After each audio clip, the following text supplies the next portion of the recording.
सुप्रभात। आज की कक्षा में सभी छात्रों का स्वागत है। आज हम पेपर क्रमांक 8 साहित्य शास्त्र के अंतर्गत रस का अध्ययन करेंगे। रस का अर्थ है आनंद। रस शब्द भारतीय संस्कृति और साहित्य में बहुत ही महत्वपूर्ण है। मनुष्य के जीवन में रस शब्द विभिन्न संदर्भों में पाया जाता है, जैसे फलों का रस, औषधि का रस, परमात्मा के भाव से उत्पन्न रस, संगीत द्वारा निकला हुआ रस और अनेक ऐसे जिससे हमें आनंद मिलता है, उससे उत्पन्न जो रस होता है वह रस साहित्य के अंतर्गत या साहित्य के माध्यम में उसे बहुत ही विस्तार रूप से विवेचन किया गया है। जीवन के सुव्यवस्थित निर्माण के लिए रस आवश्यक है। इससे स्पष्ट होता है कि रस आस्वाद्य तत्व और द्रवत्व के रूप में हमें दिखाई देता है। रस शब्द की उत्पत्ति संस्कृत में इस प्रकार दी गई है, रसस्यते सौ इति रसः, अर्थात जिससे आस्वाद मिले वही रस है। रस शब्द साहित्य में ही नहीं बल्कि जीवन के हर पहलुओं में भिन्न भिन्न अर्थ में प्रयुक्त होता है। संस्कृत काव्यशास्त्र में काव्य की अनुभूति को रस की संज्ञा से अभिहित किया गया है। काव्य का लक्ष्य तथा उद्देश्य पाठक को आनंद की प्राप्ति कराता है। इस काव्यजन्य आनंद का ही दूसरा नाम रस है। साहित्य में रस को आत्मा की संज्ञा दी गई है। रस रहित काव्य सफल काव्य नहीं होता, अतः काव्यानंद को ही रस कहा गया है।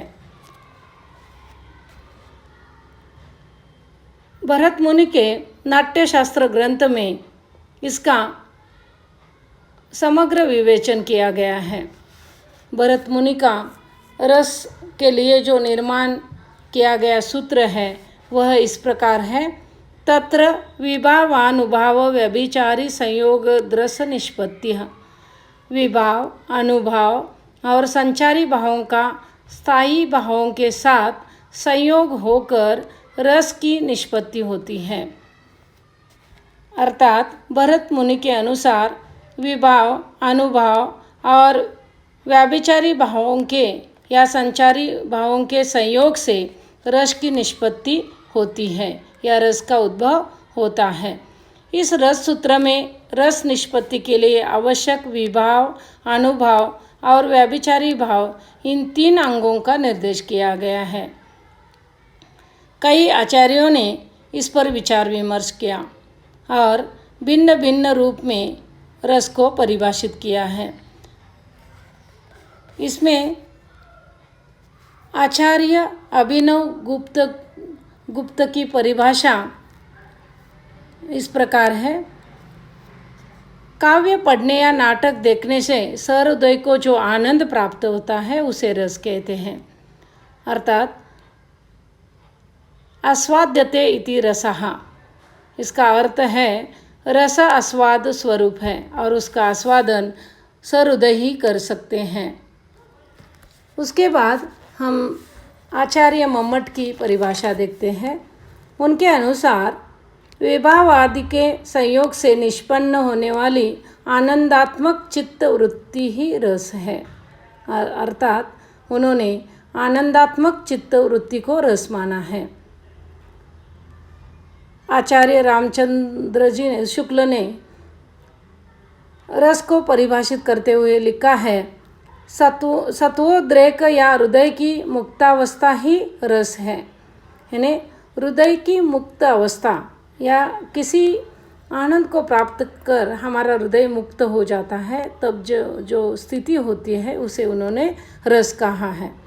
डॉक्टर दशरथ ओझा के अनुसार वे रस की परिभाषा देते हुए लिखते हैं, काव्य के पढ़ने या नाटक के देखने से हमारे हृदय में जो क्रोध, घृणा, प्रेम आदि भाव जगते हैं उसे रस कहते हैं। डॉक्टर भगीरथ मिश्र, उन्होंने रस की परिभाषा देते हुए लिखा है, रस एक विशेष प्रकार का आनंद है जो काव्य के मनन, पठन, श्रवण और अभिनय देखने से सामाजिक को प्राप्त होता है। सामाजिक यानी मनुष्य को। इस प्रकार विभिन्न परिभाषाओं से यह स्पष्ट होता है कि रस एक आनंद देने वाली बात है। स्वपर की भावना से रहित, देश काल के बंधनों से मुक्त, सामाजिक, जब एक आनंदमय स्थिति में हम पहुंच जाते हैं तब उस स्थिति को रसासक्ति कहते हैं। अर्थात किसी सामाजिक का किसी विशिष्ट आनंदमय घटना से आनंदमय स्थिति में पहुंच जाना तथा आत्मविभोर होना ही रस है।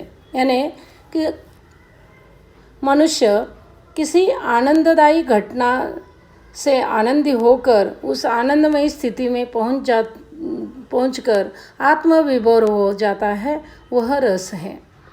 इस प्रकार रस की विशेषताएं भी हैं, जैसे आस्वाद्यता, सत्वोद्रेक की स्थिति में उत्पत्ति, अखंडता, स्वप्रकाश रूपता, वेदांतर स्पर्श शून्यता, चिन्मय स्वरूपता, ब्रह्मास्वाद सह उदरता।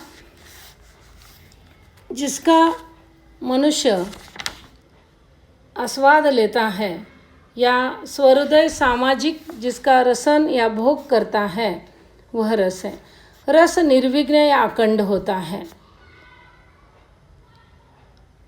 रस चिन्मय, स्वप्रकाश और अन्य ज्ञान रहित होता है। रस आस्वादन के समय अन्य किसी प्रकार के ज्ञान का स्पर्श नहीं होता।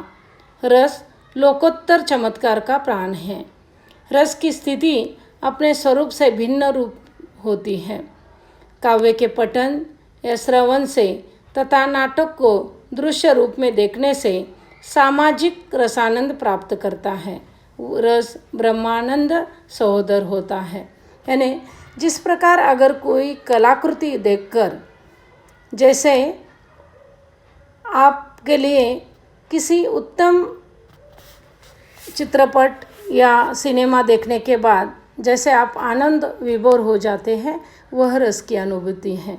यानी जिस वस्तु से, जिस पदार्थ से, जिस काव्य से, जिस साहित्य से आपको या इतना ही नहीं, जिस व्यंजन से या भोजन से आपको आनंद प्राप्त होता है, और वह जो आनंदमयी स्थिति जो होती है आपके मन में, आपको आत्मविभोर करने वाली उस स्थिति को रस कहा जाता है। धन्यवाद।